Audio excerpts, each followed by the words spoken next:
네, 오늘 사건 큐브 시작하겠습니다. 첫 번째 큐브 속 사건 큐브로 만나보시죠. 네, 큐브의 키워드는요, 무엇을 이라는 키워드를 가지고 왔습니다. 여성 부하 직원의 손등을 엄지로 10초간 문지른 행위는 성적인 의도가 있는 추행으로 볼 수 있다. 이런 대법의 판단이 나왔는데요. 이 사건과 관련해서는 1심과 2심에서 무죄 판단이 나왔는데 이 판단을 대법원이 무죄로 뒤집은 것입니다. 네, 계속해서 김수민 시사평론가 함께하고요. 이호영 변호사 함께합니다. 어서 오세요. 어서 오십시오. 안녕하세요. 예, 일단 제가 간단하게 소개를 해드리긴 했는데요. 이게 1심, 2심에서는 무죄로 나왔던 사건이라고 들었습니다. 이 사건의 개요를 좀 정리해 주신다면요. 네, 그러니까 손등에 있는 그림을 지우겠다라고 하면서 그림이요? 엄지 손가락 2개로 이제 10초 동안 문질렀다라고 예. 하는 것이 이제 사건의 발단이었었거든요. 예. 여기에 대해서 이제 부하 직원 입장에서는 성적 수치심이라든지 이런 것들이 있었기 때문에 고소를 한 것인데 네. 1심과 2심에서 무죄 판결이 났었습니다. 그것은 이제 뭐 다른 의도가 아니라 실제로 그림을 지우려고 했던 것이 아니냐라고 예. 본 것 같고요. 그리고 그 정도가 이제 성적인 자유를 침해하는 그런 범죄라고 보기엔 부족하다라고 예. 하는 그런 내용이 이제 판결의 요지였고 추행의 고의가 있었다라고 보기도 어렵다라는 예. 그런 의미에서 1심과 2심에서 무죄 판결이 났었던 그런 판결이었습니다. 네. 예. 대법원에서 1, 2심에선 유죄가 나왔던 걸 무죄로 뒤집는 그 사례 자체가 좀 이례적인 거죠?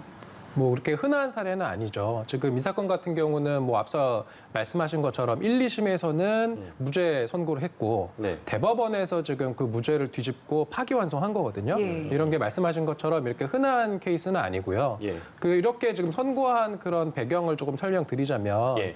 이게 1, 2심에서는 결국 한마디로 표현해서 추행이 아니다. 네. 이건 그렇게 본 거거든요. 네네. 그 추행이라고 하는 것은 일단은 이제 성적인 그 피해자의 성적인 자기결정권을 침해하는 것이고, 예. 그다음에 성적 수치심을 주는 어떤 그러한 언동이나 행동을 하는 것을 이제 추행이라고 하는데, 예. 1, 2심에서는 이렇게 10초간 손등을 문지르는 행위가 피해자 입장에서 어떤 성적인 수치심을 느꼈을지 모르나 이런 객관적인 상황을 놓고 봤을 때 이것은 어떤 피해자의 성적인 자기결정권을 침해하는 성적인 수치심을 주는 언동이라고 보기는 어렵다라고 본 것인데요. 예, 예.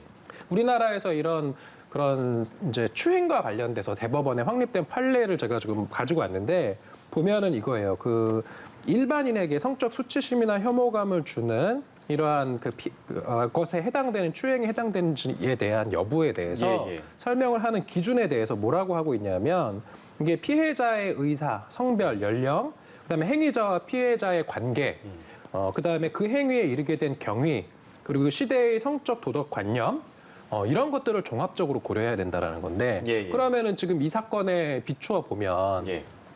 그 부하 직원이잖아요. 네네. 부하 직원이고 그다음에 그 손등을 문지르게 된 그 경위를 놓고 봐도 예. 그림을 지우라고 해서 그 상관이 부하 여직원의 손등을 문지르는 게 일반적인 경우라고 볼 수는 없고요. 예, 예. 그다음에 무엇보다도 그 지휘 감독을 갖는 그 예. 군대라는 그런 특수성을 놓고 봤을 때 네. 피해자의 명시한 의사에 이거는 반하는 그런 언동으로 볼 여지가 충분해서 예. 오늘 대법원의 이런 파기환송 그 판결이 충분히 타당해 보이는데 예. 그 이전에 이와는 다른 판단이 나왔던 그 군사법원의 1, 2심 판단에서 예. 추행이 아니라고 인정했던 것이 오히려 조금 이상하다. 저는 그렇게 보입니다.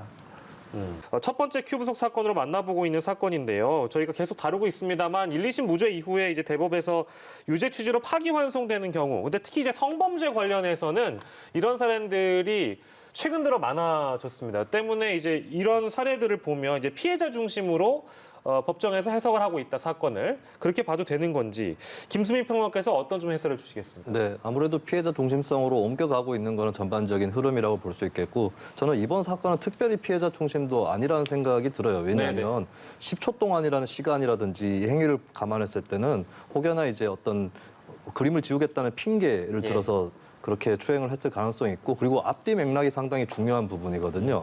평소에 또 어떻게 대했는지 이런 것들까지 당연히 종합적인 맥락을 고려해서 판단을 하는 거기 때문에 응당 나와야 될 그런 판결이 나왔다라고 정리를 할 수가 있겠고 예. 그리고 한국 사회의 구성원들이 앞으로 좀 신경을 써야 되는 부분들은 이 정도 수준은 아니다 할지라도 좀 쉽게 남의 몸에 이렇게 손을 대는 이런 습관들이 아직까지 좀 남아 있는 경우들이 있습니다. 예. 그것은 이제 아주 친밀한 가족이라든지 친한 친구, 연인 이 정도에서 그 사이에서도 사실은 가끔씩은 이제 말썽이 빚어질 수도 있는 것이고 함부로 예. 대해서는 안 되는 거거든요. 예. 그런데 하물며 직장 상사와 부하 직원이라든지 조금 거리가 있는 사이에서 함부로 이렇게 스킨십을 시도하는 것, 당사자는 선이었다라고 아무리 항변한들 그것은 예. 상대방 입장에서는 불쾌한 행위일 수 있고 충분히 추행이 성립될 수 있다.